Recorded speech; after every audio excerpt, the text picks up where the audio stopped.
दुनिया के लोग बातें वह भी बड़ी बड़ी करते, छोटी नहीं करते हैं। उसके पास भले बहुत कम चीजें हैं, लेकिन जितना है उसको बढ़ा चढ़ा कर कहता है। इससे क्या, उसका अहंकार तृप्त होता है, लेकिन उसे पता नहीं कि अज्ञान बढ़ता जाता है, बढ़ता जाता है। अज्ञान का कवच जितना भी कठोर होता जाएगा, उतने मुक्ति के द्वार तेरे लिए खोलना भी कठिन होता जाएगा। सावधान। तो मैं ये कहती हूं कि जहां से भी कुछ अच्छा मिले, जहां से कोई कान पकड़ने वाला मिले, ऐसा फिजिकली पकड़ना जरूरी नहीं है, लेकिन कोई आपके सत्कर्म की क्षण जाग जाती है, सत्कर्म का फल मिलना होता है, तब डायरेक्ट इनडायरेक्ट कोई संत आपको मिलेगा, इनडायरेक्टली कान पकड़ेगा। अगर ऐसी कोई क्षण आ जाए तो छोड़ना नहीं, छोड़ना नहीं, बस उस क्षण को पकड़ते पकड़ते आगे बढ़ते जाओ। क्षण क्षण को लेकर ही जीवन बनता है और क्षण क्षण को लेकर ही मृत्यु आती है। आगे बढ़ रहे हम। जो महात्मा भीतर अनुभव कर लेता है स्वस्वरूप अनुसंधानम, जिसका अनुसंधान स्वस्वरूप के साथ हो जाता है, तब क्या स्थिति होती है। मेरा बसना है सातों आसमानों की बुलंदी में, मेरा बसना है। मैं कहाँ बसता हूँ? मेरा बसना है सातों आसमानों की बुलंदी में। मेरा निवास तो सातों आसमान की बुलंदी में, उस ऊंचाई पर रहता है। कहने का मतलब, संसार में रेंगने वाले कीड़े जैसा जीवन फिर वह बंदा नहीं बन सकता। सातों आसमान की बुलंदी में मेरा बसना तो सातों आसमानों की बुलंदी में है, ऊंचाइयों में है। भगवान वेदव्यास ने कहा है कि सातों आसमान कोई बाहर नहीं है। 14 लोक में नाभि के नीचे 14 है, और नाभि के नीचे सप्तलोक है, 7 लोक, और नाभि के ऊपर 7 लोक है। ये 14 लोक आपके भीतर ही है। लेकिन जिसका जीवन कट टू कट होता है, पागल की तरह काम पे भागा, श्वान की तरह झटपट झटपट खाया, सुबह से शाम तक जो मिले उसके साथ अनर्गल बकता रहा, बकवास कर लिया, बोलता रहा, झोंकरी करी। रात को घर आया, घर में शिकायतें कुछ थी, सुन ली, टाल मटोल कर दिया, और रात हुई तो स्त्री को थोड़ा नोच खचोट लिया, फिर मुर्दा जैसा सो गया। सुबह वही रफ्तार।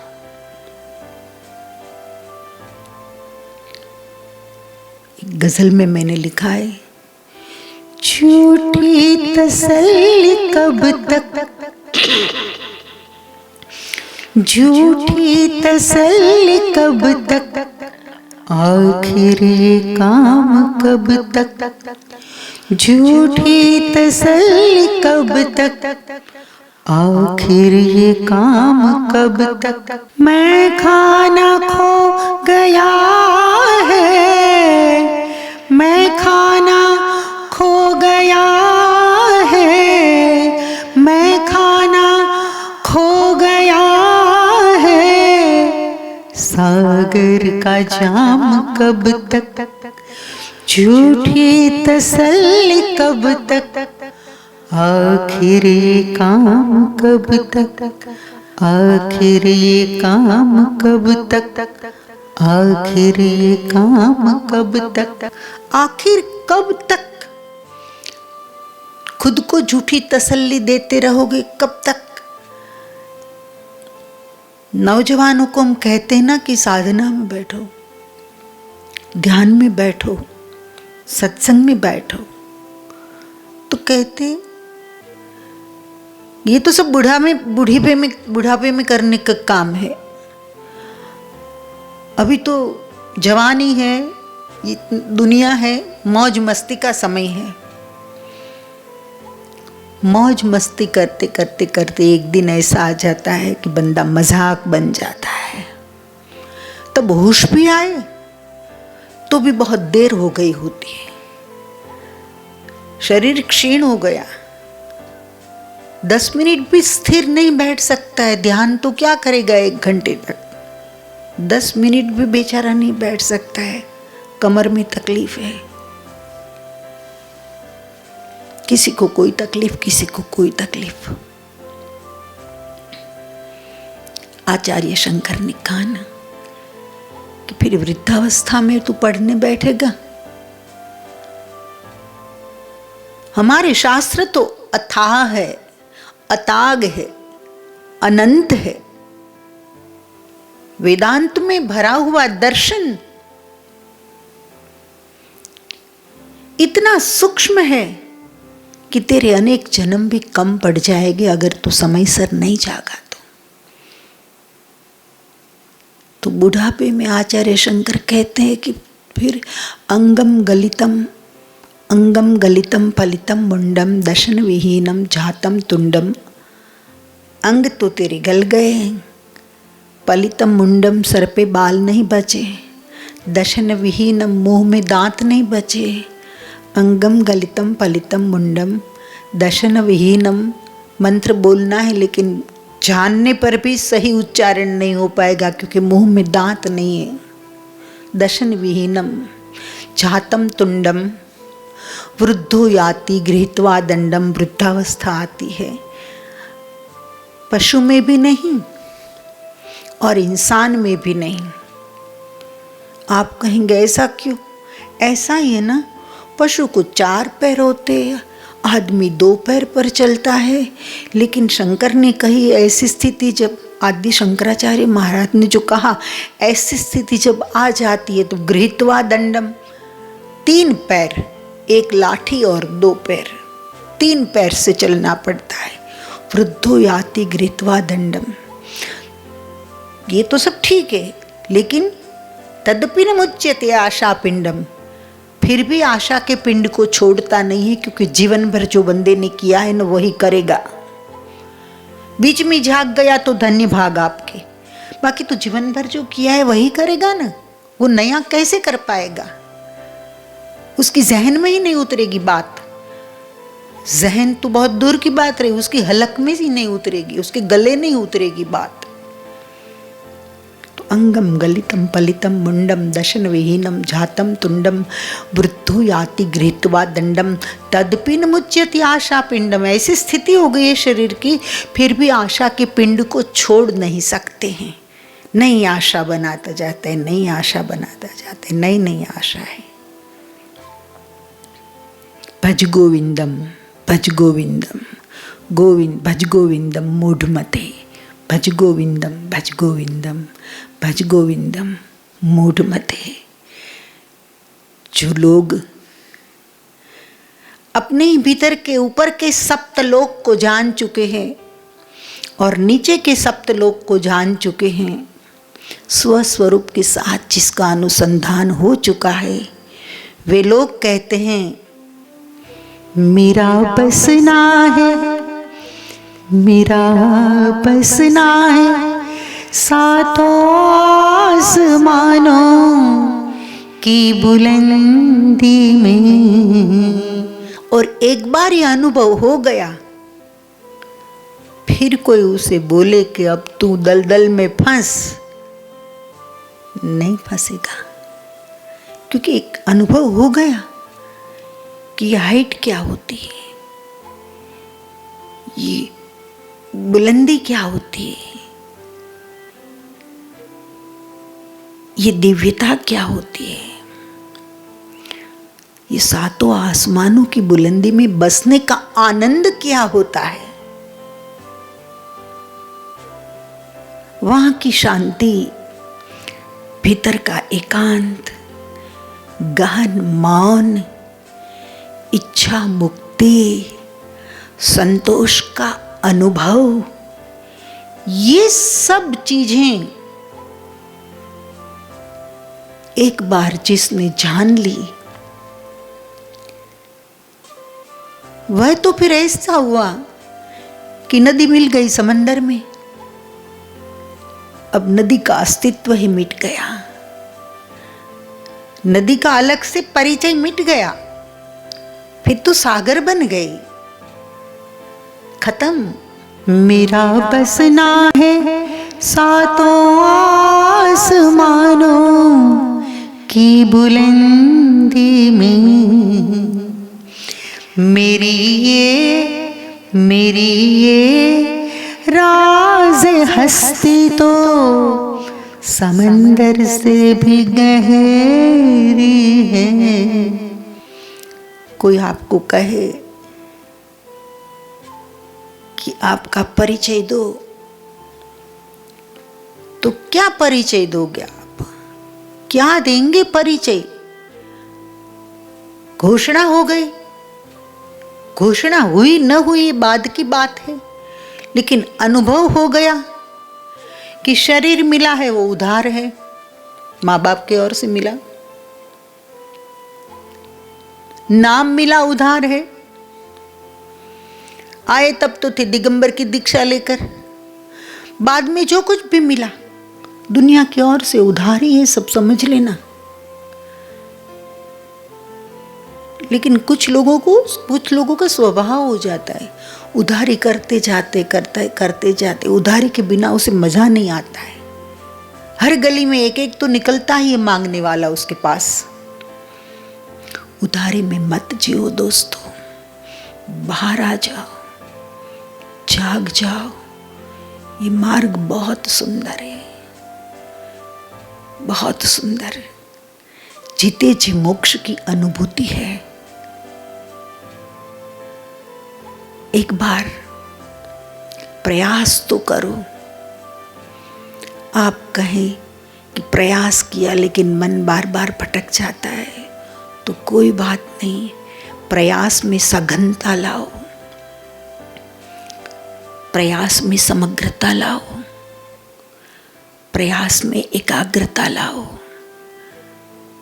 प्रयास जब समग्रता के साथ, एकाग्रता के साथ जब होगा, जब आपके प्रति ही आपका फोकसिंग होगा, पूरा पूरा फोकस स्वयं के प्रति होगा, तब आपको अनुभव हो जाएगा कि सातों आसमानों की बुलंदी में बसने का मजा क्या है, उसका आनंद क्या है। शब्दातीत हो जाता है, शब्दों से पर है, वाणी से पर है ये अवस्था, व्याख्या से पर है। एक बार भगवान बुद्ध एक वृक्ष के नीचे साधना कर रहे थे। थोड़ी दूर से एक ज्योतिषी गुजरा, भूत भविष्य वर्तमान को जानने वाला था, बड़ा समर्थ ज्योतिषी था, कोई उसको चैलेंज नहीं कर सकता था। जिस जंगल में भगवान बुद्ध साधना कर रहे थे, थोड़ी देर पहले ही चलकर आकर वृक्ष के नीचे बैठे थे, वहां से ही वह ज्योतिषी गुजरा। उसने पद चिन्ह देखे, बुद्ध के चरण चिन्ह देखे, चौंक गया। आपको लगेगा कि चरण चिन्ह धूल में पद चिन्ह है, उसमें चौंकने की क्या बात है? बात चौंकने की थी। ज्योतिषी के देखने में आया कि ये चरण चिन्ह जो है ये तो चक्रवर्ती राजा के है, और चक्रवर्ती राजा अकेला इस जंगल में नंगे पांव हो नहीं सकता। अब तो मुझे खुद को मेरे ज्ञान की परीक्षा करनी पड़ेगी कि मेरा ज्योतिष सच्चा है कि झूठा। ज्योतिषी जो चरण चिन्ह थे, उस चिन्हों को देखते देखते देखते देखते आगे बढ़ा तो एक वृक्ष के नीचे भगवाधारी एक अलौकिक तेजोमय स्वरूप वाला युवक तपश्चर्या कर रहा था। प्रणाम प्रणाम, सामने से बड़ी शांति से जवाब आया, विराजिए। ज्योतिषी नीचे बैठ गया। फकीरों के पास जाओ ना तब बहुत अपेक्षा नहीं करना कि हमको कहे कि सोफा सेट पर बैठो ना, कुर्सी पर बैठो ना। ध्यान रखना, जहां भी लगे ज्ञान की किरण, वहां चुपचाप पलाठी लगाकर जहां जगह मिले वहां बैठ जाना। ज्योतिषी कोई साधारण नहीं था, राज ज्योतिषी था। राजा महाराजाओं का ही भविष्य देखता था, लेकिन चुपचाप बैठ गया। ज्ञानी था ना, वो समझ गया कि यहां अहंकार को झुकाने जैसी जगह है, लेकिन राज पाए बिना यहां से निकलूंगा भी नहीं। पूछा,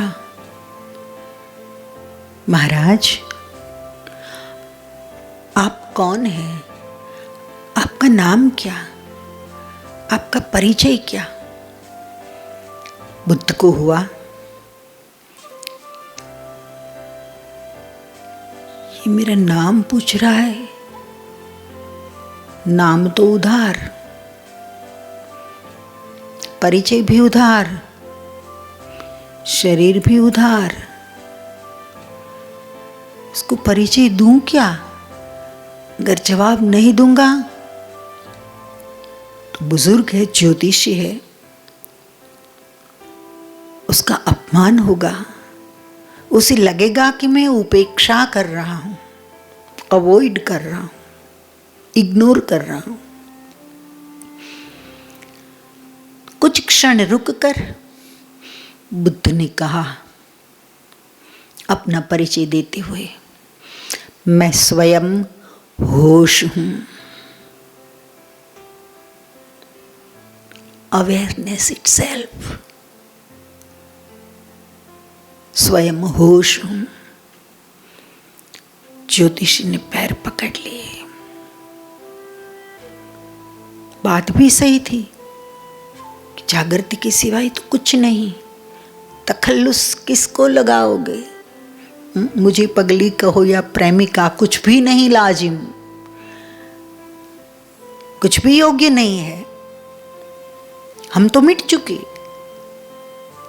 हम तो जहां मिलना था वहां मिल चुके, हमारा अस्तित्व तो कोई रहा ही नहीं।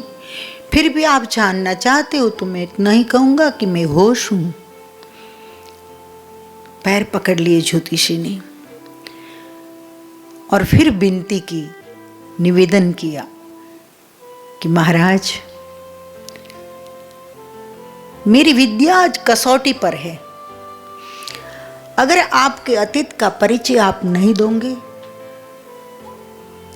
तो मैं हमेशा के लिए संशय में रह जाऊंगा। मैंने आपके चरण चिन्ह देखे, ये चक्रवर्ती राजकुमार के ही हो सकते हैं, चक्रवर्ती राजा के। तब करुणा मूर्ति थे ना बुद्ध, करुणा से कहा कि आप सही हो महाराज। एक समय में मैं एक महान राजा का पुत्र था, राजकुमार था। मेरे कमरे की सीढ़ियां चढ़नी होती थी, हाँ, एक एक सीढ़ी पर एक एक सुंदरी शराब का प्याला लेकर खड़ी रहती थी, लेकिन मेरा रस कहीं भी नहीं था। इसलिए मैं निकल गया। तो आपने मेरे पद चिन्हों में राजा का दर्शन किया, वह ठीक किया है, लेकिन वह मेरा अतीत हो गया। अब मैं मेरे साथ न अतीत को जोड़ना चाहता हूं, न भविष्य की चिंता है। मैं वर्तमान में होश मात्र हूं, केवल होश, जागृति, इसके सिवाय कुछ भी नहीं। मेरा बसना है सातों आसमानों की बुलंदी में, मेरी ये राज हस्ती तो, मेरी हस्ती का राज क्या है? मेरी ये राज हस्ती तो समंदर से भी गहरी है, मेरी ये राज हस्ती तो समंदर से भी गहरी है। मेरी ये राज हस्ती तो समंदर से भी गहरी, समंदर से भी गहरी है, वहां कोई पहुंच नहीं पाएगा। और मेरा बसना सातों आसमानों की ऊंचाई में है, तो वहां भी कोई नहीं पहुंच पाएगा। और अगर कोई उस तरफ जाने वाला बंदा, उस गहराई में जाने वाला बंदा मिल जाए,